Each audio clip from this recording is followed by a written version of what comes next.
पंचायतों नूं लैके वड्डे फैसले की तैयारी च मान सरकार। एक पिंड दियां 2 घट आबादी वालियां पंचायतां नूं कीता जावेगा मर्ज। सरकार ने तैयार किया खाका, ऑर्डर जल्द। मोहाली च एक रस्ता खोलण नूं लैके फिर फसिया पेच। कौमी इंसाफ मोर्चे के लीडर गुरचरण सिंह ने जताई असहमति। कहा वकीलां ने मैनूं बिना दसे ही करवाए साइन। अमृतसर च नशा वेचण वालियां नूं रोकना पिया महंगा। तस्करां ने आप सरपंच के घर ते कीता हमला। मकान अंदर वड़ के समान दी कीती भंनतोड़। महिलावां दे कपड़े पाड़न दे भी इल्जाम। टोरंटो के ओटावा च विआह समागम दौरान ताबड़तोड़ फायरिंग। 2 लोगों की मौत, 6 लोग गंभीर जख्मी। कैनेडा सरकार ने सरीरे स्कूल च होण जा रहे खालिस्तानी रेफरेंडम कीता रद्द। स्कूल के हॉल नूं जनतक प्रोग्राम लई कीता गया सीगा बुक। पोस्टरां च खालिस्तानी रेफरेंडम की कही गई सी गल। इसरो के मिशन चंद्रयान नूं एक होर सफलता। विक्रम लैंडर की दोबारा चंद ते करवाई सॉफ्ट लैंडिंग। इंजनां नूं दोबारा स्टार्ट करके 40 सेंटीमीटर तक उच्चा उड़ाया। फगवाड़ा पहुंचे केंद्रीय मंत्री अनुराग ठाकुर का दिखिया अलग अंदाज। जोशीले अंदाज च पाया भंगड़ा।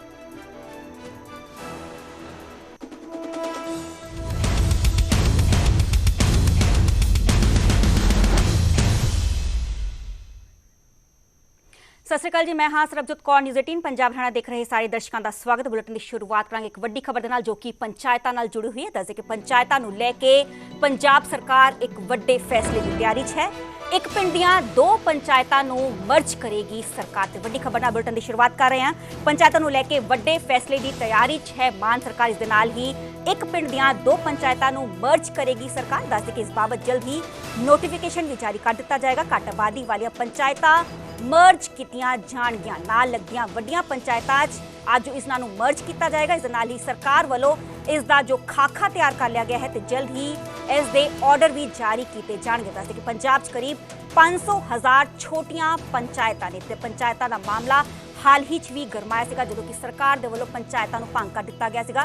नोटिफिकेशन जारी किया गया सीगा। पूरा मामला हाईकोर्ट तक पहुंचा सीगा ते उस तो बाद हाईकोर्ट ने झाड़ लगाई सीगी, फटकार लगाई सीगी। पंजाब सरकार दे वल्लों फैसला हालांकि वापस ले लिया गया सीगा ते हुण पंचायतां नूं लैके एक होर फैसले की तैयारी है सरकार। दस कि पिंड दियां 2 पंचायतां नूं मर्ज करेगी सरकार ते पंजाब च करीब 500,000 छोटियां पंचायतां ने। जदे कि सरकार दे वल्लों इस बाबत पूरा खाका तैयार कर लिया गया है ते जल्द ही इस दे ऑर्डर भी जारी कर दिते जाएंगे। ते हुण जो है पंचायतां भंग करन दे फैसले नूं हालांकि सरकार ने वापस ले लिया है ते पंचायतां दा जो चोणां ने उत्ते समय के मुताबिक ही होणगियां ते हुण पंचायतां नूं लैके एक होर तैयारी है मान सरकार। दसदे कि एक पिंड दियां 2 पंचायतां नूं मर्ज किया जाएगा। इसका बकायदा पूरा खाका तैयार कर लिया गया है ते जल्द ही इस बाबत ऑर्डर जारी किए जाएंगे। नोटिफिकेशन इस ऑर्डर बारे जारी किया जाएगा। तो पंजाब च दस के करीब 500,000 छोटियां पंचायतां ने। पंचायतां नूं लैके हाल ही जो है मामला काफ़ी गरमाया सीगा। पंजाब सरकार दे वल्लों 10 अगस्त नूं पंचायतां नूं भंग कर दिता गया सीगा। इस दे विचाले जो अकाली आगू दे वल्लों हाईकोर्ट का रुख किया गया सीगा उत्थे पंजाब सरकार ने फटकार भी लगाई सीगी कि किस दे कहण ते तुसीं सर्वे करवाया सीगा कि जो लोगों के चुने हुए नुमाइंदियां दी तुसीं पावर्स किवें खोलियां सीगे। ते सरकार दे वल्लों अज जो पूरा पंचायतां भंग करन दा जो मामला है वो वापस ले लिया गया सीगा ते हुण मुड़ तो पंचायतां नूं लैके वड्डे फैसले की तैयारी है मान सरकार। मेरे सहयोगी लाइव अमन भारद्वाज मौजूद ने। अमन, पंचायतां नूं लैके पंजाब सरकार एक होर वड्डे फैसले की तैयारी एक पिंड दियां 2 पंचायतां नूं मर्ज करेगी सरकार। होर की कुछ जानकारी इस बाबत?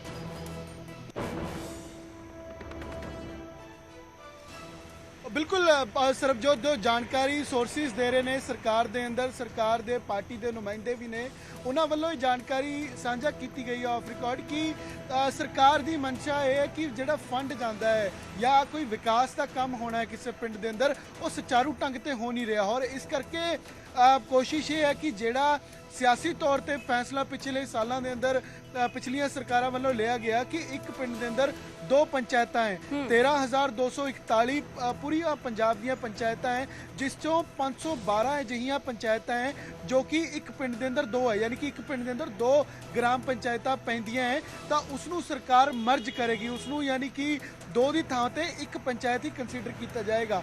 तो इस नाल होएगा ये कि जड़ियां 13,241 की गिनती है उस 512 ਅਸੀਂ ਮਾਈਨਸ ਕਰਕੇ ਦੇਖ ਸਕਦੇ ਹਾਂ ਕਿ 512 ਗ੍ਰਾਮ ਪੰਚਾਇਤਾਂ ਜਿਹੜੀਆਂ ਡਬਲ ਨੇ ਉਹਨਾਂ ਨੂੰ ਵੱਡੀ ਦੇ ਨਾਲ ਮਰਜ ਕੀਤਾ ਜਾਏਗਾ ਕਿਉਂਕਿ ਜੇ ਅਸੀਂ ਆંકੜਾ ਦੇਖੀਏ ਸਰਬਜੋਤ ਤਾਂ 512 ਦੇ ਅੰਦਰ ਅਜਿਹੀਆਂ ਪੰਚਾਇਤਾਂ ਵੀ ਨੇ ਜੋ ਘੱਟ ਆંકੜਿਆਂ ਦੀਆਂ ਨੇ। ਆਬਾਦੀ ਜਿਹੜੀ 300 ਤੋਂ 400 ਦੀ ਆਬਾਦੀ ਵਾਲੀ ਵੀ ਗ੍ਰਾਮ ਪੰਚਾਇਤ ਛੋਟੀ ਤੋਂ ਛੋਟੀ ਬਣਾਈ ਹੋਈ ਹੈ ਔਰ 3000 ਪੰਚਾਇਤਾਂ ਚੋਂ 7100 ਪੰਚਾਇਤਾਂ ਅਜਿਹੀਆਂ ਨੇ ਜਿਨ੍ਹਾਂ ਦੀ ਆਬਾਦੀ 1000 ਤੋਂ ਵੀ ਘੱਟ ਹੈਗੀ ਹੈ। ਤਾਂ ਇਨ ਸਾਰੇ ਆંકੜੇ ਨੂੰ ਸਰਕਾਰ ਐਨਾਲਾਈਜ਼ ਕਰ ਰਹੀ ਹੈ ਔਰ ਸਰਕਾਰ ਦੀ ਕੋਸ਼ਿਸ਼ ਇਹ ਹੈ ਕਿ ਜਿਹੜਾ ਫੰਡ ਚਾਹੇ ਸੈਂਟਰ ਤੋਂ ਆਉਂਦਾ ਹੈ ਜਾਂ ਸਟੇਟ ਗਵਰਨਮੈਂਟ ਜਾਰੀ ਕਰਦੀ ਹੈ ਉਸ ਨੂੰ ਸੁਚਾਰੂ ਰੂਪ ਤੱਕ ਲੋਕਾਂ ਤੱਕ ਪਹੁੰਚਾਇਆ ਜਾਵੇ ਔਰ ਨਾਲ ਹੀ ਗ੍ਰਾਮ ਪੰਚਾਇਤ ਦੇ ਅੰਦਰ ਮਰਜ ਕਰਨ ਤੋਂ ਬਾਅਦ ਵੱਡੇ ਲੈਵਲ ਤੇ ਕੰਮ ਹੋ ਸਕੇ ਕਿਉਂਕਿ ਜਿੰਨੀ ਛੋਟੀ ਪੰਚਾਇਤ ਹੋਏਗੀ ਜਿੰਨਾ ਜੀਓਗ੍ਰਾਫਿਕਲੀ ਅਤੇ ਆਬਾਦੀ ਦੇ ਹਿਸਾਬ ਤੇ ਉੱਥੇ ਫੰਡ ਵੀ ਜਾਰੀ ਹੁੰਦਾ ਹੈ। ਤਾਂ ਇਸ ਕਰਕੇ ਮਰਜ ਕਰਨ ਦੀ ਸਰਕਾਰ ਦੀ ਤਿਆਰੀ ਹੈਗੀ ਹੈ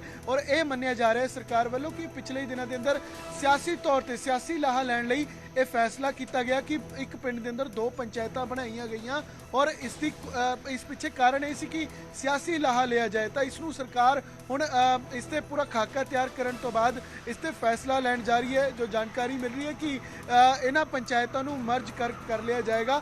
512 ਅਜਿਹੀਆਂ ਪੰਚਾਇਤਾਂ ਆਇਡੈਂਟੀਫਾਈ ਕੀਤੀਆਂ ਗਈਆਂ ਜਿਸ ਦੀ ਆਬਾਦੀ ਘੱਟ ਹੈ ਔਰ 2 ਪਿੰਡਾਂ ਦੀਆਂ ਇੱਕ ਪਿੰਡ ਦੇ ਅੰਦਰ 2 ਗ੍ਰਾਮ ਪੰਚਾਇਤਾਂ ਹੈਗੀਆਂ ਤਾਂ ਉਹਨਾਂ ਨੂੰ ਮਰਜ ਸਰਕਾਰ ਵੱਲੋਂ ਕੀਤਾ ਜਾ ਰਿਹਾ ਹੈ ਔਰ ਬਾਕੀ ਪੂਰੀ ਡਿਟੇਲ ਵੀ ਕਿੰਨਾ ਫੰਡ ਆਇਆ ਕਿਹੜੀ ਪੰਚਾਇਤ 'ਚ ਹੁਣ ਤੱਕ ਕਿੰਨਾ ਕੰਮ ਹੋਇਆ ਕਿਉਂਕਿ ਚੋਣਾਂ ਤੋਂ ਪਹਿਲਾਂ ਇਹ ਸਾਰੀ ਚੀਜ਼ਾਂ ਨੂੰ ਸਰਕਾਰ दुरुस्त करना चाहती है और पूरा खाका इस बाबत तैयार भी सरबजोत किया जा रहा है। अमन इस पूरे फैसले का सियासी इंपैक्ट की पवेगा?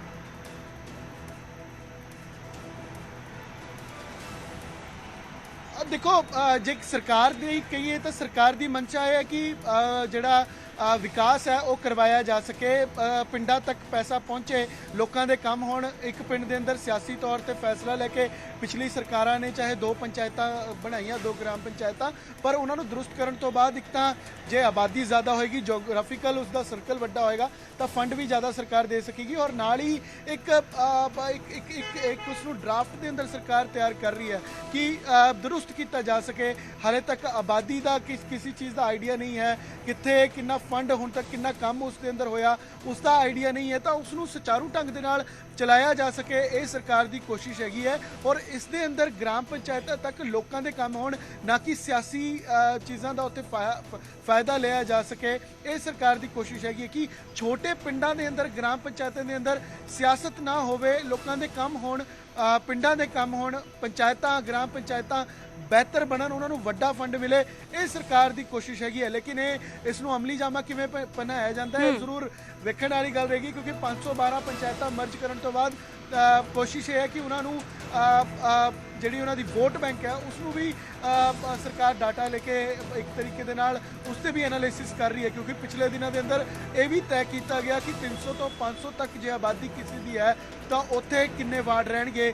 ਵਾਰਡਬੰਦੀ ਜਿਹੜੀ ਹੈ ਉਹ ਵੀ ਸਰਕਾਰ ਦੇ ਵੱਲੋਂ ਆਦੇਸ਼ ਜਾਰੀ ਕਰਕੇ ਕਰਨ ਦੇ ਹੁਕਮ ਕੀਤੇ ਗਏ ਸੀ। ਤਾਂ ਹੁਣ ਪੰਚਾਇਤਾਂ ਜਿਹੜੀਆਂ ਛੋਟੀਆਂ ਹੈ ਜਾਂ ਜਿਨ੍ਹਾਂ ਦੀ ਘੱਟ ਆਬਾਦੀ ਹੈ ਉਹਨਾਂ ਨੂੰ ਵੀ ਮਰਜ ਕਰਕੇ ਦਰੁਸਤ ਕੀਤਾ ਜਾ ਸਕੇ ਔਰ ਸਹੀ ਢੰਗ ਦੇ ਨਾਲ ਕੰਮ ਬਾਬਤ ਲੋਕਾਂ ਦੇ ਫਾਇਦੇ ਬਾਬਤ ਚਲਾਇਆ ਜਾ ਸਕੇ ਇਹ ਸਰਕਾਰ ਦੀ ਕੋਸ਼ਿਸ਼ ਹੈਗੀ ਹੈ ਔਰ ਅਗਲੇ ਦਿਨਾਂ ਦੇ ਅੰਦਰ ਅਸੀਂ ਵੇਖ ਸਕਦੇ ਕਿ ਇਸ ਬਾਬਤ ਸਰਕਾਰ ਆਦੇਸ਼ ਵੀ ਜਾਰੀ ਕਰੇਗੀ। ਲੇਕਿਨ ਇਹ ਜ਼ਰੂਰ ਵੇਖਣ ਵਾਲੀ ਗੱਲ ਰਹੇਗੀ ਕਿ ਕਿਆ ਇਸ ਦੀ ਹਮਾਇਤ ਹੁੰਦੀ ਹੈ ग्राम पंचायतों या सियासी तौर पर या इसका भी विरोध होंगे क्योंकि पिछले दिनों के अंदर जो असीं देखिया कि सरकार ने पंचायतां भंग कीतियां उस उत्ते सरकार की इंटेंशन चाहे कोई भी सी लेकिन सरकार की उसते किरकिरी हुई वो फैसला जोड़ा है सरकार को वापस लेना पिया अफसरां ते गाजगिरी।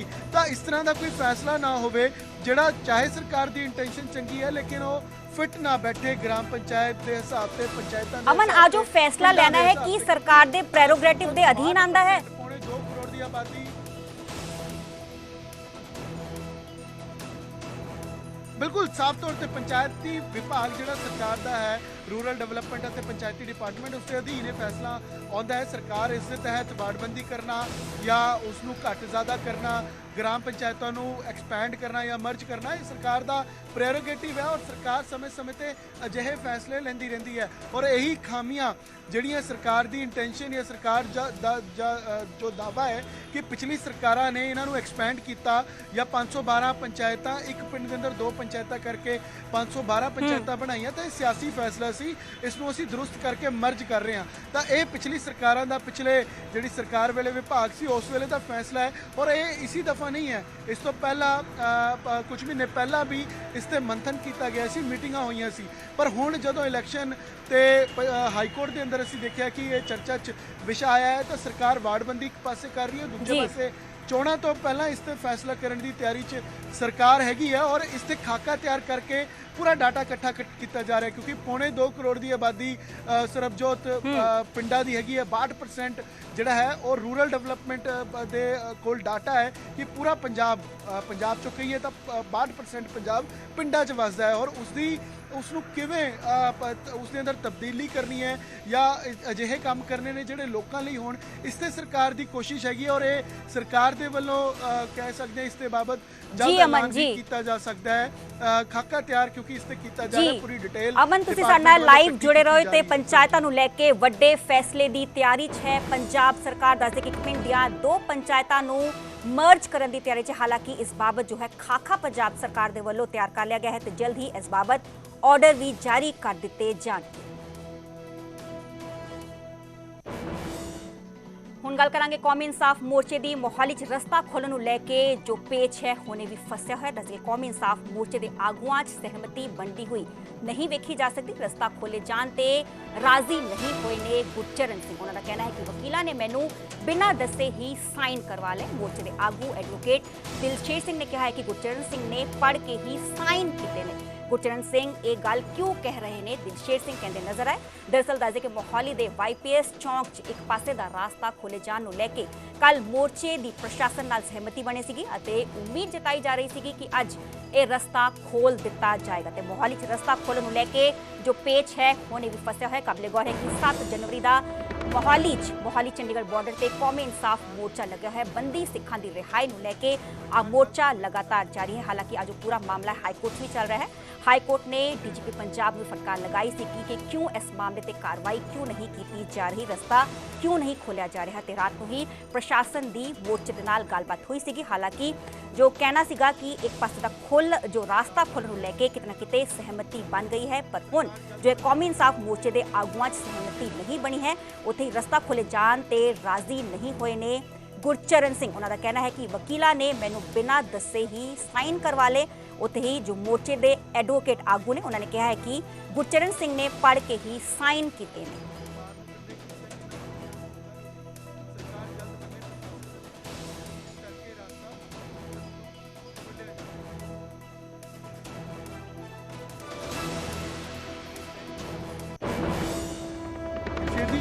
फैसला की होया है, की सहमति की बनी है, इस ते क्लैरिटी नहीं है। कोई कह रहा है कि रास्ता खोलना है, कोई कह रहा है नहीं खोलना है। तुसी तो वकील हो, प्रबंधन च भी हो, क्या रास्ता खोलिया जाएगा तो किवें खोलिया जाएगा? देखो गल ये कि जो PIL पै गई सी इस मोर्चे के खिलाफ कि ये रोड इनकनवीनियंस या ब्लॉकेज हैगी है मोर्चे वालों, असीं उत्थे एक स्टैंड लिया सी कि ब्लॉकेज साडे वालों नहीं है कि ब्लॉकेज UT एडमिनिस्ट्रेशन ने की है बैरीकेड ला के। उस तो बाद अगला सवाल ये सी कि जे ब्लॉकेज वो हटा देंदे ने ते तुसीं वो ट्रैफिक फ्लो नूं डिस्टर्ब ते नहीं करोगे। असीं हुण लीगल मैन के तौर पर जां इस मोर्चे के भी जे इंसानियत के तौर पर जे कोई ट्रैफिक जाऊगा उन्होंने ब्लॉक नहीं करना चाहिए तो ना असीं करना है। असीं क्या सी वो अपनी बैरीकेटिंग खोल देना, असीं प्रबंध करांगे। इहो ही जिहड़ी सारी गल साडी तालमेल कमेटी च डिसाइड हुई कि मोर्चा दा एक राह खोलण दे नाल सारा मोर्चा बचदा है, सानूं टाइम मिलदा है। सहमति किहड़े पॉइंट्स से, किहड़े 5 पॉइंट्स ने जिन्हां ते सहमति सारे पॉइंट्स से बन गई सी। ये भी गल बड़ी निखर के आई सी कि सानूं एक राह जे दे दिता जाता है, इथों फ्लो जाता है, इहदे नाल जिहड़ी संगत इथों लंघेगी जां ट्रैफिक लंघेगी वो देखेगी साडे कॉज नूं।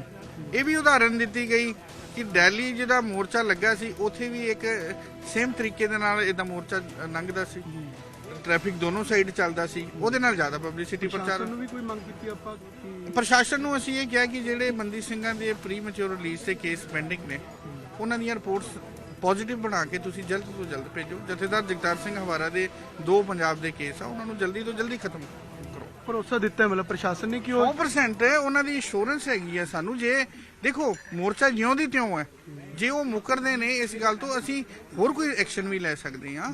ਜਿਹੜਾ ਫਲੋ ਰੋਕਣ ਦੇ ਨਾਲ ਸਾਡੀ ਰੇਟ ਪਟੀਸ਼ਨ ਆ ਸਾਡੇ ਖਿਲਾਫ ਜਾ ਸਕਦੀ ਆ। ਇਸ ਕਰਕੇ ਅਸੀਂ ਜਿਹੜਾ ਲੀਗਲ ਤੇ ਵਾਈਸ ਡਿਸੀਜਨ ਲਿਆ ਕਿ ਇੱਕ ਰੋਡ ਖੋਲ ਦਿਓ, ਉਹਦੇ ਨਾਲ ਸਾਡਾ ਕੰਸਰਨ ਨਹੀਂ ਹੈਗਾ। ਤੁਸੀਂ ਕਹਿ ਰਹੇ ਹੋ ਕਿ ਹੁਣ ਉਹ ਰਸਤਾ ਪ੍ਰਸ਼ਾਸਨ ਦੇ ਭਰੋਸੇ ਦੇ ਬਾਅਦ ਅਸੀਂ ਇੱਕ ਰਸਤਾ ਖੋਲ ਰਹੇ ਹਾਂ। ਬਿਲਕੁਲ। ਤੇ ਗੁਰਚਰਨ ਸਿੰਘ ਜਿਹੜੇ ਬਾਪੂ ਨੇ ਉਹ ਕਹਿ ਰਹੇ ਨੇ ਕਿ ਦਸਤਖਤ ਨੂੰ ਲੈ ਕੇ ਉਹਨਾਂ ਨੇ ਕਿਹਾ ਕਿ ਮੈਂ ਰਾਜ਼ੀ ਨਹੀਂ ਹਾਂ ਕਿ ਇਹ ਰਸਤਾ ਖੋਲ੍ਹਿਆ ਜਾਵੇ। ਇਤਰਾਜ਼ ਉਹਨਾਂ ਨੇ ਜਿਹੜਾ ਜਤਾਇਆ ਹੈ, ਤਾਂ ਕਿਆ ਉਹ ਸਹਿਮਤੀ ਸੀ ਜਾਂ ਇਤਰਾਜ਼ ਕਿਉਂ ਹੈ ਉਹਨਾਂ ਨੂੰ? ਦੇਖੋ ਜੀ, ਬਾਪੂ ਜੀ ਬੜੇ ਸਤਿਕਾਰਯੋਗ ਨੇ। ਸਾਡੀ ਇਸ ਵਿਸ਼ੇ ਨੂੰ ਲੈ ਕੇ ਇੱਕ ਨਹੀਂ, ਦੋ ਨਹੀਂ, 4 ਦਫਾ ਮੀਟਿੰਗ ਹੋਈ ਹੈ। ਲਾਸਟ ਮੀਟਿੰਗ ਸਾਡੀ ਜਿਹੜੀ ਆ ਤਾਲਮੇਲ ਕਮੇਟੀ ਦੀ ਸੰਡੇ ਨੂੰ ਹੋਈ ਸੀ ਗੁਰਦੁਆਰਾ ਸਿੰਘ ਸ਼ਹੀਦਾਂ ਸਾਹਿਬ 'ਚ। ਉੱਥੇ ਫੈਸਲਾ ਹੋ ਗਿਆ ਸੀ, ਮੈਜੋਰਿਟੀ ਨੇ ਡਿਸਾਈਡ ਕੀਤਾ ਸੀ ਕਿ ਰਾਹ ਖੋਲ ਕੇ ਮੋਰਚਾ ਬਿਠਾਉਣਾ ਚਾਹੀਦਾ। ਉਸ ਤੋਂ ਬਾਅਦ ਪ੍ਰਸ਼ਾਸਨ ਦੀ ਸਾਨੂੰ ਕੱਲ ਕਾਲ ਆਉਂਦੀ ਹੈ, ਨੋਟਿਸ ਆਉਂਦਾ ਹੈ ਕਿ ਇੱਕ ਮੀਟਿੰਗ ਕਰਨੀ ਆ। ਬਾਪੂ ਜੀ ਨੂੰ ਇਤਲਾਹ ਦਿੱਤੀ ਜਾਂਦੀ, ਬਾਪੂ ਜੀ ਜਾਂਦੇ ਨੇ। ਬਾਪੂ ਜੀ ਦਾ ਇੱਕ ਸਾਨੂੰ ਇੱਕ ਪਲੱਸ ਪੁਆਇੰਟ ਗਾਉਣੇ ਆ ਕਿ ਉਹ ਗ੍ਰੈਜੂਏਟ ਨੇ। ਗ੍ਰੈਜੂਏਟ ਦੇ ਤੌਰ ਤੇ ਉਹਨਾਂ ਨੇ ਉਹ ਸਾਰਾ ਜਿਹੜੇ ਪੁਆਇੰਟਸ ਨੂੰ ਪੜ੍ਹੇ, ਗੱਲ ਸੁਣੀ, ਫਿਰ ਦਸਤਖਤ ਕਰ। ਹਾਂ, ਸਾਰੇ ਪੜ੍ਹੇ। ਕਿਹੜੀ ਗੱਲੋਂ ਨਹੀਂ ਪੜ੍ਹਿਆ? ਜਦੋਂ ਤੁਸੀਂ ਦਸਤਖਤ ਕਰਦੇ ਆ, ਸਿਆਣਾ ਬੰਦੇ, ਤੁਸੀਂ ਮੋਰਚੇ ਦੇ ਸਭ ਤੋਂ ਸੀਨੀਅਰ ਆਗੂ ਹੋ। ਜੇ ਤੁਸੀਂ ਬਿਨਾਂ ਪੜ੍ਹੇ ਸਾਈਨ ਕਰੀ ਜਾਂਦੇ ਹੋ, ਫਿਰ ਤੁਹਾਡੀ ਆਗੂਸ਼ਿਪ ਕੀ ਹੋਈ ਤੁਹਾਡੀ? ਔਰ ਇਹ ਗੱਲ ਬਿਲਕੁਲ ਪਤਾ ਨਹੀਂ ਸਾਨੂੰ ਕਿ ਕਿਉਂ ਉਹ ਆਪਣਾ ਸਟੈਂਡ ਚੇਂਜ ਕਰ ਗਏ ਨੇ। ਉਹਨਾਂ ਨੂੰ ਆਪਣੇ ਸਟੈਂਡ ਤੇ ਰਹਿਣਾ ਚਾਹੀਦਾ। ਦਸਤਖਤ ਕਰਦੇ ਸਟੈਂਡ ਤੇ ਰਹੋ, ਇਸ 'ਚ ਮਾੜੀ ਗੱਲ ਕੋਈ ਨਹੀਂ, ਨੈਗੇਟਿਵਿਟੀ ਕੋਈ ਨਹੀਂ ਆ। ਮੋਰਚਾ ਉੱਥੇ ਹੀ ਆ, ਸਿਰਫ ਇੱਕ ਫਲੋ ਦੇ ਰਹੇ ਆ ਟ੍ਰੈਫਿਕ ਦਾ, ਜਿਹਦੇ ਨਾਲ ਇੱਕ ਰੇਟ ਪਟੀਸ਼ਨ ਡਿਸਪੋਜ਼ ਆਫ ਹੋ ਜਾਏਗੀ। ਮੈਂ ਸਪਸ਼ਟ ਕਰਦਾ ਬਈ ਨਾ ਮੈਂ ਰਸਤਾ ਖੋਲਣ ਵਾਸਤੇ ਸਹਿਮਤੀ ਦੇਣੀ ਹੈ, ਨਾ ਮੈਂ ਸਹਿਮਤ ਹੈ। ਮੇਰੇ ਖਿਲਾਫ ਇਹ ਵੀ ਪ੍ਰਚਾਰ ਕੀਤਾ ਜਾ ਰਿਹਾ ਕਿ ਬਾਪੂ ਜੀ ਦੀ ਸਰਕਾਰ ਨਾਲ ਕੋਈ ਸਹਿਮਤੀ ਹੋਈ ਹੈ। ਮੈਂ ਸਪਸ਼ਟ ਕਰਦਾ ਗੁਰੂ ਨੂੰ ਹਾਜ਼ਰ ਨਾਜ਼ਰ ਜਾਣ ਕੇ ਵੀ ਰਸਤਾ ਖੋਲਣ ਬਾਰੇ ਬਾਪੂ ਦੀ ਕੋਈ ਸਹਿਮਤੀ ਨਹੀਂ। ਭਾਵੇਂ ਕੋਈ ਸਾਡੇ ਬੰਦੇ ਵੀ ਸਰਕਾਰ ਦੇ ਹੱਕ 'ਚ ਭੁਗਤਣ, ਮੈਨੂੰ ਕੋਈ ਇਤਰਾਜ਼ ਨਹੀਂ, ਪਰ ਮੈਂ ਸਪਸ਼ਟ ਕਰਦਾ ਇਹ ਪੁਆਧ ਦਾ ਇਲਾਕਾ ਜਿਹੜੇ ਖੜਿਆ ਮੇਰੇ ਨਾਲ ਖੜਿਆ, ਕਿਉਂਕਿ ਨਾ ਅਸੀਂ ਰਸਤਾ ਬੰਦ ਕਰਿਆ, ਨਾ ਅਸੀਂ ਆਪਣੇ ਹੱਥ ਤੋਂ ਖੋਲ੍ਹਣਾ। ਜੇ ਸਰਕਾਰ ਨੂੰ ਸਾਡੇ ਤੋਂ ਖਿਲਾਉਣਾ ਸੀ, ਜਿਨ੍ਹਾਂ ਮੁੱਦਿਆਂ ਨੂੰ ਲੈ ਕੇ ਅਸੀਂ ਮੋਰਚਾ ਲਾਇਆ, ਘੱਟੋ ਘੱਟੀ ਸਰਕਾਰ ਹੱਲ ਕਰਦੀ। ਜਥੇਦਾਰ ਜਗਤਾਰ ਸਿੰਘ ਹਵਾਰਾ ਨੂੰ ਜਿਨ੍ਹਾਂ ਦਾ ਹੱਕ ਬਣਦਾ, ਕਾਨੂੰਨੀ ਹੱਕ ਬਣਦਾ ਵੀ ਪੰਜਾਬ 'ਚ ਉਹਨਾਂ ਦੇ ਕੇਸ ਹੈ, 2015 'ਚ ਜਿੰਨੇ ਦਿੱਲੀ 'ਚ ਕੇਸ ਸੀ ਸਾਰੇ ਖਤਮ ਹੋ ਗਏ, ਪਰੰਤੂ ਉਹ ਦਿੱਲੀ ਸਰਕਾਰ ਉਹਨਾਂ ਨੂੰ ਪੰਜਾਬ ਸ਼ਿਫਟ ਨਹੀਂ ਕਰ ਰਹੀ। ਬਾਰ-ਬਾਰ ਪ੍ਰਸ਼ਾਸਨ ਨਾਲ ਸਾਡੀਆਂ ਮੀਟਿੰਗਾਂ ਹੋਈਆਂ। ਸੋ ਮੇਰੀ ਇਹੀ ਬੇਨਤੀ ਹੈ ਸੰਗਤਾਂ ਨੂੰ ਕਿ ਗਮਰਾਹ ਨਾ ਹੋਣ ਪ੍ਰਚਾਰ ਤੋਂ। ਮੇਰੇ ਖਿਲਾਫ ਵੀ ਪ੍ਰਚਾਰ ਕੀਤਾ ਜਾ ਰਿਹਾ, ਜਥੇਬੰਦੀਆਂ ਵੱਲੋਂ ਵੀ, ਕਈਆਂ ਨਿੱਜੀ ਤੌਰ ਤੇ ਵੀ, ਕਿ ਬਾਪੂ ਜੀ ਵਿਕ ਗਿਆ, ਬਾਪੂ ਜੀ ਸਰਕਾਰ ਦੇ ਹੱਕ 'ਚ ਭੁਗਤ ਰਿਹਾ, ਬਾਪੂ ਜੀ ਨਾ ਵਿਕੇਗਾ ਨਾ ਝੁਕੇਗਾ।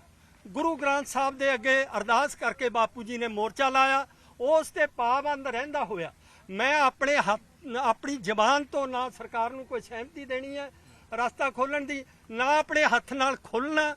ਸਰਕਾਰ ਦੇ ਮਰਜ਼ੀ ਹੈ। ਜੋ ਪੁਰਾਤਨ ਸਰਕਾਰਾਂ ਸਿੱਖਾਂ ਤੇ ਜ਼ਬਰ ਕਰਦੀਆਂ ਆਈਆਂ, ਉਹੀ ਅੱਜ ਸਰਕਾਰਾਂ ਜ਼ਬਰ ਕਰ ਰਹੀਆਂ। ਸੋ ਇਸ ਜ਼ਬਰ ਦਾ ਮੁਕਾਬਲਾ ਅਸੀਂ ਸਬਰ ਨਾਲ ਕਰਾਂਗੇ। ਲਿਖਤੀ ਕਹਿੰਦੇ ਤੁਹਾਡੇ ਵੱਲੋਂ ਸਾਈਨ ਕਰਕੇ ਕਿਹਾ। ਦੇਖੋ, ਜਿਹੜਾ ਲਿਖਤੀ ਵਕੀਲਾਂ ਨੇ ਇੱਕ ਮੈਮੋਰੈਂਡਮ ਤਿਆਰ ਕੀਤਾ ਸੀ ਉਹ ਪ੍ਰਸ਼ਾਸਨ ਨੂੰ ਦੇਣ ਵਾਸਤੇ, ਮੈਨੂੰ ਸਿਰਫ 3 ਜਿਹੜੇ ਪਹਿਲੇ ਪੁਆਇੰਟ ਹੈ, ਜਿਸ 'ਚ ਭਾਈ ਗੁਰਦੀਪ ਸਿੰਘ ਖੇੜਾ ਤੇ ਦਵਿੰਦਰਪਾਲ ਸਿੰਘ ਭੁੱਲਰ ਦੀ ਰਿਹਾਈ ਦੀ ਗੱਲ ਕੀਤੀ ਹੈ ਉਹਨਾਂ ਨੇ, ਜਥੇਦਾਰ ਜਗਤਾਰ ਸਿੰਘ ਦੇ ਕੇਸਾਂ ਦੀ ਗੱਲ ਕੀਤੀ ਹੈ। ਇਹ 3 ਪੁਆਇੰਟ ਜਿਹੜੇ ਮੈਨੂੰ ਦੱਸਿਆ ਗਿਆ, ਮੈਨੂੰ ਮੇਰੇ ਤੋਂ, ਮੈਂ ਉੱਥੇ ਮੌਕੇ ਤੇ ਇਹ ਕਿਹਾ ਵੀ ਇਹ ਵਕੀਲਾਂ ਦਾ ਮਸਲਾ, ਵਕੀਲ ਆਪੇ ਸਾਈਨ ਕਰਨਗੇ, ਪਰ ਮੇਰੇ ਤੋਂ ਜ਼ਬਰਦਸਤੀ ਕਰਾਏ ਗਏ। ਇਹ ਪੁਆਇੰਟ ਮੇਰੇ ਧਿਆਨ 'ਚ ਬਿਲਕੁਲ ਨਹੀਂ ਲਿਆਂਦਾ ਗਿਆ ਵੀ ਇਹ ਰਸਤੇ ਵਿੱਚ ਲਈ ਖੋਲਣ ਵਾਸਤੇ ਕੋਈ ਸਹਿਮਤੀ ਹੈ, ਨਾ ਮੈਂ ਉਸ ਪੁਆਇੰਟ ਤੇ ਸਹਿਮਤ ਹਾਂ।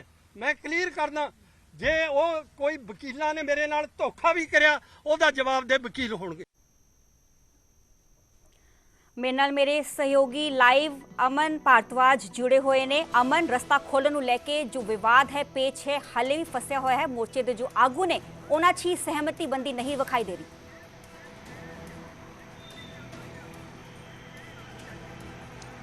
देखो, प्रशासन नाल सहमति बननी थी सरबजोत, एक पॉइंट सब तो अहम ये है, और उस प्रशासन दे नाल सहमति बनी है। और जेड़ा मैमोरेंडम दी जिक्र गुरचरण सिंह उन्होंने वालों किया जा रहा सी, दलशेर जेड़े वकील ने वो कर रहे सी, और 5 पॉइंटां ते सहमति बनी है। क्योंकि कल शाम देर शाम मीटिंग हुई सी, जिस ADGP लॉ एंड ऑर्डर अर्पित शुक्ला ਮੋਹਾਲੀ ਅਤੇ ਚੰਡੀਗੜ੍ਹ ਦੇ ਐਸਐਸਪੀ, ਬਾਕੀ ਆਈਜੀ ਜਿਹੜੇ ਰੇਂਜ ਦੇ ਨੇ, ਰੋਪੜ ਰੇਂਜ ਦੇ ਮੋਹਾਲੀ ਜਿਹੜੇ ਅਫਸਰ ਨੇ, ਉਹ ਕੁਝ ਹੋਰ ਉਹ ਵੀ ਮੌਜੂਦ ਸੀਗੇ। ਹੋਰ ਮੋਰਚੇ ਦੀ ਜਿਹੜੀ ਤਾਲਮੇਲ ਕਮੇਟੀ ਹੈ ਉਸਦੇ ਮੁੱਖ ਆਗੂ ਨੇ, ਜਿਸ 'ਚ ਪਾਲ ਸਿੰਘ ਫਰਾਂਸ, ਗੁਰਚਰਨ ਸਿੰਘ ਹਵਾਰਾ, ਦਲਸ਼ੇਰ ਸਿੰਘ ਹੋਣੀ ਔਰ ਉਸ ਤੋਂ ਇਲਾਵਾ ਜਿਹੜੇ ਹੋਰ ਆਗੂ ਨੇ, ਤਾਂ ਉਹਨਾਂ ਦੇ ਵੱਲੋਂ ਇਹ ਆਪਸ 'ਚ ਮੀਟਿੰਗ ਕਰਕੇ ਇਹਨਾਂ 5 ਪੁਆਇੰਟਸ ਤੇ ਜੇ ਚਿੱਠੀ ਅਸੀਂ ਦਿਖਾ ਰਹੇ ਹਾਂ ਤਾਂ ਉਹ ਚਿੱਠੀ ਸਾਡੇ ਕੋਲ ਵੀ ਮੌਜੂਦ ਹੈ ਕਿ ਇਹਨਾਂ 5 ਪੁਆਇੰਟਸ ਦੇ ਉੱਤੇ ਸਹਿਮਤੀ ਜਿਹੜੀ ਹੈ ਉਹ ਬਣੀ ਸੀ। ਆ ਚਿੱਠੀ ਹੈ ਜਿਸ ਦਾ ਜ਼ਿਕਰ ਅਸੀਂ ਕਰ ਰਹੇ ਹਾਂ। ਤੁਸੀਂ ਦੇਖੋ ਕਿ ਇਹਨਾਂ 5 ਪੁਆਇੰਟਸ ਦੇ ਉੱਤੇ ਥੱਲੇ ਸਿਗਨੇਚਰ ਤੁਹਾਨੂੰ ਨਜ਼ਰ ਆਉਣਗੇ ਔਰ ਇਸ 'ਚ ਆਖਰੀ ਪੁਆਇੰਟ ਹੈ ਕਿ ਦ managers of the Morcha will cooperate with the state of Punjab UT Chandigarh for normal flow of traffic on the one side of the road adjoining Yadavindra, ਯਾਨੀ ਕਿ YPS ਚੌਂਕ ਜਿੱਥੇ ਸਕੂਲ ਹੈ, ਜਿਹੜਾ ਚੌਂਕ ਹੈ, ਉੱਥੋਂ ਚੰਡੀਗੜ੍ਹ ਤੱਕ ਜਿਹੜਾ ਰਾਸਤਾ ਜਾਂਦਾ ਹੈ ਉਹ ਰੋਡ ਨੂੰ ਇੱਕ ਸਾਈਡ ਤੋਂ ਖੋਲ੍ਹਿਆ ਜਾਏਗਾ। ਔਰ ਨੀਚੇ ਸਾਈਨ ਹੈਗੇ ਨੇ ਇਸ 'ਚ ਗੁਰਚਰਨ ਸਿੰਘ ਹਵਾਰਾ, ਉਹਨਾਂ ਦੇ ਦਲਸ਼ੇਰ ਪੁਲਿਸ ਅਫਸਰ ਜਿਹੜੇ ਮੌਜੂਦ ਸੀਗੇ। ਤਾਂ ਇਹਨਾਂ ਦੀ ਕੱਲ੍ਹ ਉਹ ਸਹਿਮਤੀ ਬਣੀ ਹੈ। ਦਰਅਸਲ ਹੁੰਦਾ ਇਹ ਹੈ ਕਿ ਜਦੋਂ ਸਹਿਮਤੀ ਬਣ ਜਾਏ ਤਾਂ ਕੋਈ ਮਤ ਜੇ ਦੂਸਰਾ ਅਲੱਗ ਰੱਖਦਾ ਹੈ ਤਾਂ ਉਹਨਾਂ ਨੇ ਗੁਰਚਰਨ ਸਿੰਘ ਉਹਨਾਂ ਨੂੰ ਸਲਾਹ ਦਿੱਤੀ ਜਾਂ ਕਿਹਾ ਕਿ ਇਹ ਫੈਸਲਾ ਨਹੀਂ ਲੈਣਾ ਚਾਹੀਦਾ ਸੀ। ਕੁਝ ਨਿਹੰਗ ਸਿੰਘ ਉਹਨਾਂ ਵੱਲੋਂ ਵੀ ਕਿਹਾ ਗਿਆ ਪੱਖ ਦੀ ਉਹਨਾਂ ਨੇ ਹੱਕ ਦੀ ਗੱਲ ਨਹੀਂ ਕੀਤੀ ਹੋਊਗੀ, ਤਾਂ ਉਸ ਕਰਕੇ ਇਹ ਇਤਰਾਜ਼ ਗੁਰਚਰਨ ਸਿੰਘ ਉਹਨਾਂ ਵੱਲੋਂ ਜਤਾਇਆ ਗਿਆ ਕਿ ਉਹ ਰਾਸਤਾ ਖੋਲ੍ਹਣ ਦੇ ਹੱਕ 'ਚ ਨਹੀਂ ਨੇ, ਨਾ ਹੀ ਉਹਨਾਂ ਵੱਲੋਂ ਇਹ ਸਹਿਮਤੀ ਦੇਈ ਗਈ ਹੈ। ਜੇਕਰ ਉਹਨਾਂ ਦੇ ਸਾਈਨ ਕਰਵਾਏ ਵੀ ਗਏ ਤਾਂ ਉਹਨਾਂ ਨੂੰ ਇਸ ਬਾਰੇ ਦੱਸਿਆ ਨਹੀਂ ਗਿਆ ਔਰ ਇਸ ਫੈਸਲੇ ਦੇ ਜਾਂ ਰਾਸਤਾ ਖੋਲ੍ਹਣ ਦੇ ਉਹ ਵਿਰੋਧ 'ਚ ਨੇ। ਪਰ ਇਸ ਕਹਿਣੇ ਦਾ ਜਾਂ ਇਸ ਸਟੇਟਮੈਂਟ ਦਾ ਉਹਨੇ ਮਾਇਨੇ ਨਹੀਂ ਨੇ। ਕਾਰਨ ਇਹ ਹੈ ਕਿਉਂਕਿ ਦਲਸ਼ੇਰ ਉਹਨਾਂ ਵੱਲੋਂ ਬਾਅਦ 'ਚੋਂ ਇਸ ਨੂੰ ਕੰਟਰਾਡਿਕਟ ਕੀਤਾ ਗਿਆ ਕਿ ਗੁਰਚਰਨ ਸਿੰਘ ਬਾਪੂ ਉਹਨਾਂ ਨੇ ਖੁਦ ਸਹਿਮਤੀ ਜਤਾਈ ਹੈ, ਹੁਣ ਉਹ ਸਟੈਂਡ ਵੱਖ ਰੱਖ ਰਹੇ ਨੇ, ਉਹਨਾਂ ਨੂੰ ਸਮਝਾਇਆ ਜਾਏਗਾ, ਉਹਨਾਂ ਦੇ ਨਾਲ ਮੀਟਿੰਗ ਕੀਤੀ ਜਾਏਗੀ ਔਰ ਪ੍ਰਸ਼ਾਸਨ ਨੂੰ ਅਸੀਂ ਲਿਖਤੀ ਤੌਰ ਤੇ ਭਰੋਸਾ ਦੇ ਚੁੱਕੇ ਹਾਂ। ਇਸ ਕਰਕੇ ਰਾਸਤਾ ਖੋਲ੍ਹਿਆ ਜਾ ਰਿਹਾ ਹੈ। ਔਰ ਨਾਲ ਹੀ ਇਹ ਵੀ ਉਹਨਾਂ ਨੇ ਕਿਹਾ ਕਿ 5 ਸਤੰਬਰ ਨੂੰ ਯਾਨੀ ਕਿ ਕੱਲ੍ਹ ਦੇ ਦਿਨ, ਮੰਗਲਵਾਰ ਦੇ ਦਿਨ ਹਾਈ ਕੋਰਟ 'ਚ ਇਸ ਮਾਮਲੇ 'ਚ ਸੁਣਵਾਈ ਹੈ, ਫੈਸਲਾ ਆਣਾ ਹੈ ਔਰ ਜੇਕਰ ਅਸੀਂ ਰਾਸਤਾ ਨਹੀਂ ਖੋਲ੍ਹਦੇ ਤਾਂ ਜਿਹੜੀ ਪਟੀਸ਼ਨ ਹੈ ਤਾਂ ਉਹ ਸਾਡੇ ਖਿਲਾਫ ਜਾਂਦੀ ਹੈ ਔਰ ਕੋਰਟ ਵੱਲੋਂ ਸਖਤ ਆਦੇਸ਼, ਸਖਤ ਹੁਕਮ ਵੀ ਜਿਹੜੇ ਹੈ ਉਹ ਸਾਡੇ ਖਿਲਾਫ ਹੋ ਸਕਦੇ ਨੇ। ਹੋ ਸਕਦਾ ਹੈ ਕੋਰਟ ਵੱਲੋਂ ਕਿਹਾ ਜਾਏ ਕਿ ਮੋਰਚਾ ਹੀ ਚੱਕਿਆ ਜਾਏ ਜਾਂ ਪੁਲਿਸ ਮੋਰਚਾ ਉਠਾਏ ਜਾਂ ਦੋਨੇ ਰਾਸਤੇ ਖੋਲ੍ਹੇ ਜਾਣ ਜਾਂ ਇੱਕ ਰਾਸਤਾ ਵੀ ਖੋਲ੍ਹੇ ਜਾਏ। ਫਿਰ ਕੱਲ੍ਹ ਦੀ ਜਿਹੜੀ ਸਿਚੁਏਸ਼ਨ ਹੈ ਸਰਬਜੋਤ ਤੋਂ ਡਿਫਰੈਂਟ ਹੋਗੀ ਕਿਉਂਕਿ ਕੋਰਟ ਦੇ ਆਦੇਸ਼ਾਂ ਤੋਂ ਬਾਅਦ ਜਿਹੜਾ ਹੈ ਉਹ ਜ਼ਬਰਨ ਪੁਲਿਸ ਵੱਲੋਂ, ਐਡਮਿਨਿਸਟ੍ਰੇਸ਼ਨ ਵੱਲੋਂ ਕਾਰਵਾਈ ਕੀਤੀ ਜਾਏਗੀ। ਜਦਕਿ ਅੱਜ ਦੇ ਦਿਨ ਸਿਚੁਏਸ਼ਨ ਇਹ ਹੈ ਕਿ ਆਪਸੀ ਸਹਿਮਤੀ ਦੇ ਨਾਲ ਹੀ ਰਾਸਤਾ ਇੱਕ ਤਰਫ ਤੋਂ ਖੋਲ੍ਹਿਆ ਜਾ ਰਿਹਾ ਔਰ ਪ੍ਰਸ਼ਾਸਨ ਨੂੰ ਵੀ ਕਹਿਣ ਨੂੰ ਹੋਏਗਾ ਕਿ ਇੱਕ ਤਰਫ ਤੋਂ ਅਸੀਂ ਰਾਸਤਾ ਖੁਲਵਾਉਣ 'ਚ ਕਾਮਯਾਬ ਹੋਏ ਹਾਂ ਔਰ ਜਿਸ ਦੇ ਨਾਲ ਟ੍ਰੈਫਿਕ ਜਿਹੜਾ ਹੈ ਉਹ ਸਮੂਥ ਚੱਲੇਗਾ।